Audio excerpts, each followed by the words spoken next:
지금 제가 얘기하는 건 다니엘서 12장이라는 말씀입니다.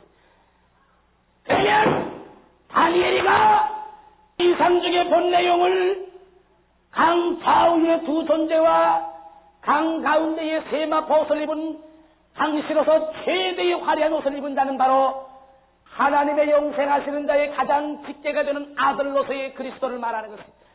이 주님이 하나님을 향해 맹세를 하여 마지막 되어지는 것을 결정질 적에 그 마지막에 되어지는 깊은 내용을 강 좌우에 있는 두 사람 중에 한 사람이 주님을 통하여 답변을 얻게끔 되어 있는 것을 다니엘이 바라보고도 한때와 두때와 반때가 지나서 끝이 나리라는 내용을 다니엘이가 보면서도 그 뜻이 무슨 뜻인 것을 다니엘은 알지 못하는 거로 그 자기를 가르쳐주는 천사에게 다시 한번 질문을 하는 것이, 거기에 대한 질문을 받는 천사는 냉랭한 것이, 다니엘아 너는 그냥 갈지어다.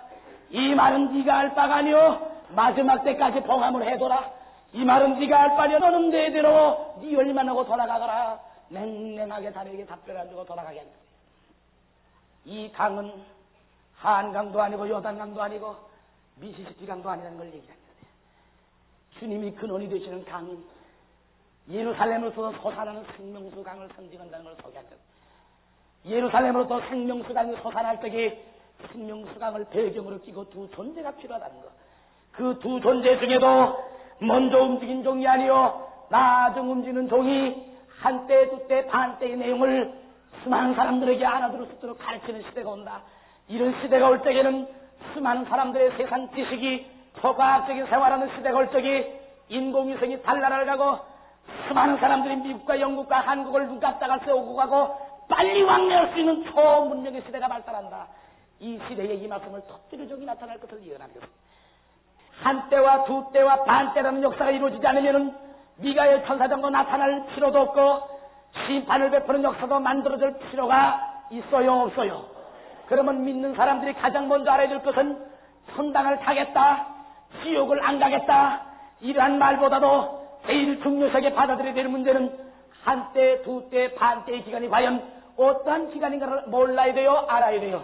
이것은 바울도 몰랐고 베드로도 몰랐고 주님 자신도 몰랐어요. 그런 거로 주님 자신도 말씀하시기를 사랑하는 제자들이 언제야 끝이 옵니까? 생존시에 나서 예수의 주님을 놓고 직접 질문을 했을 적에 주님은 말씀하시기를 같이 따라하세요. 너희들은 다니엘이 기록한 바 거룩한 곳에 미운 물건이 서는 것을 보게 되면 읽는 자들은 다니엘 말씀을 깨달는 자들은 내용을 알게 되리라.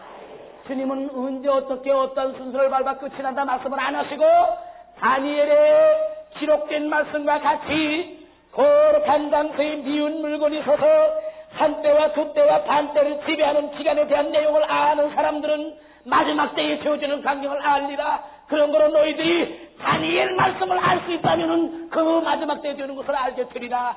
다니엘서에 대한 걸로 밀어버린 거예요, 주님도. 그럼 이제 한때, 두때, 반때를 지나야 끝이 난다 했으니 하나님의 역사가 가까우면 가까울수록 마귀가 한때, 두때, 반때를 지배할 수 있는 기간이 안 와야 돼요? 와야 돼요. 그러면 한때, 두때, 반때는 여호와가 기록하고 주님이 말씀하신 다니엘이 기록한 말씀이 이루어지려면 저절로 되는 게 아니에요. 그것이 이루어질 수 있는 기반이 만들어져야 된다 이거예요. 어떻게 해야 그런 것이 만들어질 수 있는가? 골자만 얘기해주세요. 요한계시록 12장에 태양을 옷 입듯한 여자가 있다 그랬어요. 태양과 같이 깨끗하고 눈과 같이 지고 광채가 나는 옷은 무슨 옷이라고 가르쳤어요? 세마포가 가르친다. 이 세마포라는 빛나고 깨끗한 태양과 같은 밝은 빛을 옷을 입은 한 여자가 있는데 이 여자에게는 같이 따라서요 반짝거리고 광채가 나는 영광의 12별이 머리에 있더라. 큰 눈부시게 깨끗하고 태양 같은 옷을 입은 한 여자의 머리에는 12별이 광채가 나는 별이 있거늘 이 12별은 바로 하늘의 세계의 12지파를 말하는 거예요. 이 12지파가 방패가 나는 12지파의 여인들이 각 지파마다 세마포를 입는 자들은 몇만 명이다 했어요? 12,000명씩인 거로 12지파가 되면 몇만 명이 돼요? 그러면 14만 4천 명은 태양과 같이 빛나는 깨끗하고 정한 무슨 옷을 입는 자들이에요? 이 사람들은 어디에 이름이 기록된 자들이다? 어린 양의 생명책에 기록된 자들인 거로, 이 어린 양의 생명책에 기록된 자들은 숫자가 무한정이에요? 정해져 있어요. 14만 4천 명으로 정해지는 이 숫자들은 그 옷이 태양과 같이 빛나는 깨끗하고 정한 광채나는 세마포를 입게 되죠.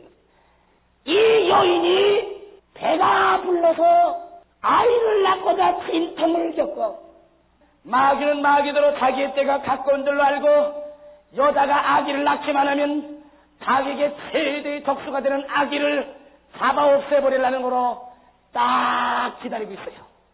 여인이 아들을 딱 낳고 보니까 이 자식이 바로 아들이야. 그런데 이 아들이 바로 보통 아들이 아니고 흙에 따라서 장차 철장으로 만국을, 마귀의 세력을 완전히 부숴버릴 남자라. 그 여자가 생생해놓은 아기를 마귀가 점령하기 전에 하나님과 영광의 보좌 앞으로 즉시로 끌어올라가요. 끌어올라가면 아기를 잡으려고 큰 예빼며 사탄이는 하늘을 향해서 그 아기를 향해서 쫓아올라가. 이렇게 쫓아올라갈 적에 다니엘서에 말한 미가엘 천사 등이 그때에 등장을 해. 아기를 보호하기 위해서 등장을 해요.